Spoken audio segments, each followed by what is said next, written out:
अगर आप इस दौर में भी दीन पे आ रहे हैं, अल्लाह के नबी की बिशारत है।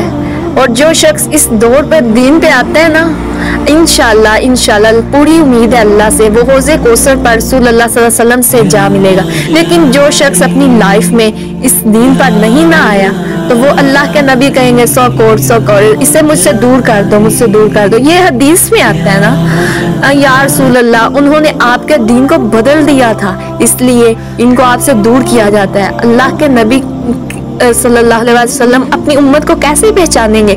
वजू के अज़ा से, जो 5 वक़्त की नमाज अदा करते हैं, इसके अज़ा कैसे चमकेंगे?